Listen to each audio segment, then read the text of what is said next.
أهلا بكم في قناة قوة الأمير. النهاردة معانا حلقة مليانة بالحصريات والصفقات والأخبار الحصرية من وما حوالين الصفقات والحصريات.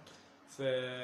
فلو عجبك الفيديو متنساش تعمل لايك واشتراك في القناة وتفعل زر الجرس وتعمل مشاركة، ويلا بينا ندخل في الخبر الأول معانا النهاردة في حلقة الصفقات. محمود حمادة يقترب بشدة من نادي بيراميدز. محمود حمادة لاعب فاركو، الصفقة المنتظرة لنادي الزمالك. محمود حمادة يقترب من بيراميدز بشدة بعد إعلان نادي بيراميدز عن يوسف أسامة نبيه وسيف فاروق جعفر واقتراب بشدة صفقة محمود حمادة، الصفقة المنتظرة لنادي الزمالك. محمود حمادة يقترب بشدة من نادي بيراميدز، فمحمود حمادة بنسبة كبيرة في نادي بيراميدز. الخبر التاني معانا برضو من نادي بيراميدز. أشرف بن شرقي يقترب بشدة من نادي بيراميدز. أشرف بن شرقي اللاعب الوعد، اللاعب اللي كان لاعب لنادي الزمالك من قبل، يقترب بشدة من نادي بيراميدز.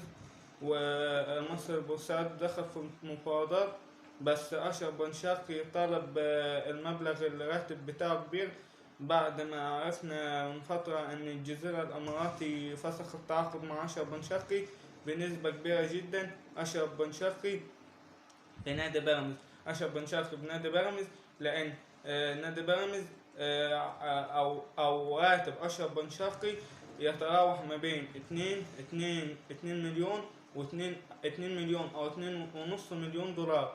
فبنسبة كبيرة أشرف بن شرقي في نادي بيراميدز لمدة موسمين. الخبر الثالث معانا خبر ممكن يعني يزعل بعض الأهلاوية.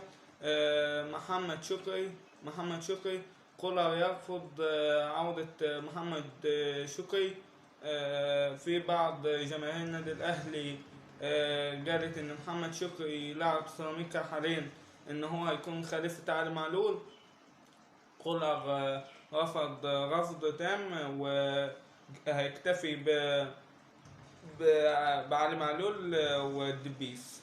كولر رفض رفض تام ان هو يرجع محمد شكري ويكتفي بالدبيس ويكتفي بعلي معلول، مع العلم انهم ساعات او بعض الاحيان يعني ما يلعب خالد عبد الفتاح مكان علي معلول.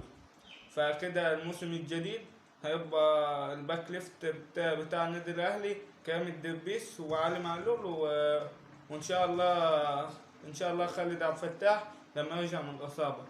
الخبر اللي بعد كده معانا في الحلقه اللي مليانه بالحصريات خبر موضوع المهاجم في النادي الاهلي. موضوع المهاجم في النادي الاهلي موضوع طويل وموضوع شاق. هو كولر كان مرتبهم ترتيب كده: الأول كان جاكسون موليكا، الثاني سوزا، الثالث الاسم اللي هقوله لكم في الحلقة جاكسون موليكا.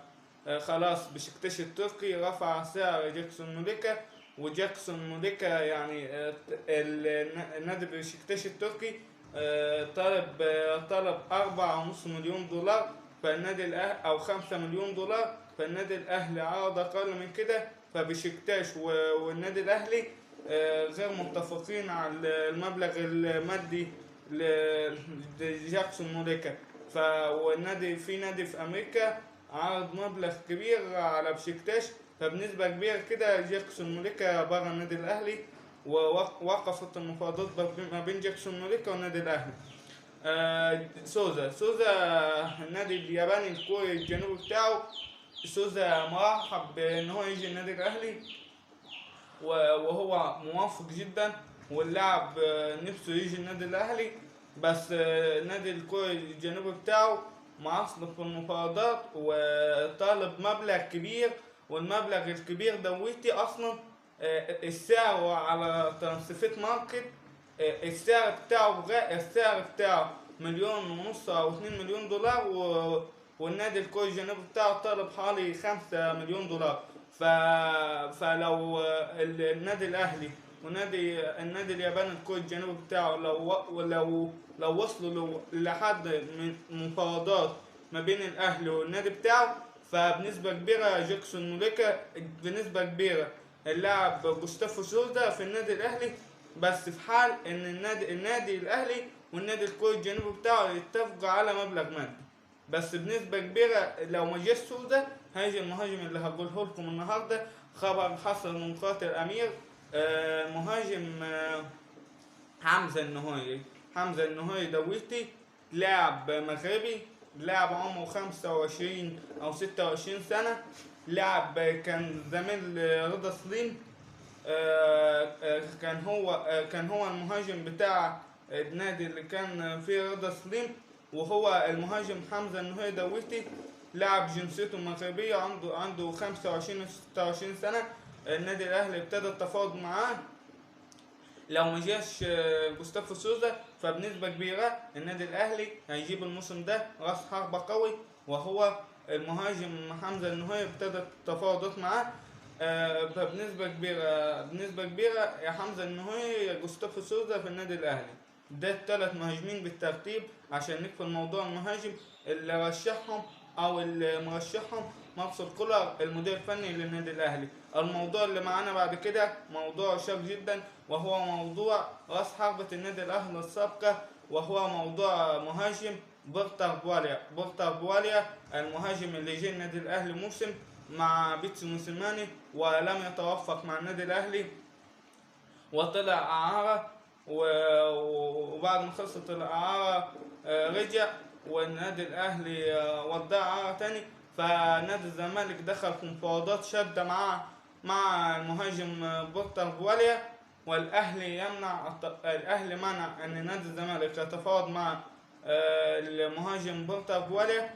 فبالتالي الأهلي حط بورتر بواليا على قائمة الانتظار في حين يلقوا له عرض خليجي ويمشوه، بنسبة إعارة أو بيع نهائي. الموضوع اللي بعد كده معانا موضوع نادي الزمالك غير قادر على التخلص من الفتى الذهبي، وهو سامسون إنكينيولا المهاجم البنيني التي لم يتوفق أو لم ينسجم مع نادي الزمالك. سامسون إنكينيولا غير قادر نادي الزمالك يفسخ التعاقد معه، ومفيش شروط جزائية. بس سامسون إنكينيولا هو يحق لنادي الزمالك ويحق لسامسون ان هو يمشي، بس في حالة هو ما عندوش شروط جزائية، بس في حالة ان سامسون إنكينيولا ياخد مستحقاته كاملة. فنادي الزمالك يمر بأزمة مالية، فغير قادر نادي الزمالك على تسديد مستحقات سامسون إنكينيولا. فسامسون إنكينيولا الفتى الذهبي المهاجم البنيني هيفضل موجود في نادي الزمالك لحين يدوله مرتبه وسامسون إنكينيولا يمشي. الموضوع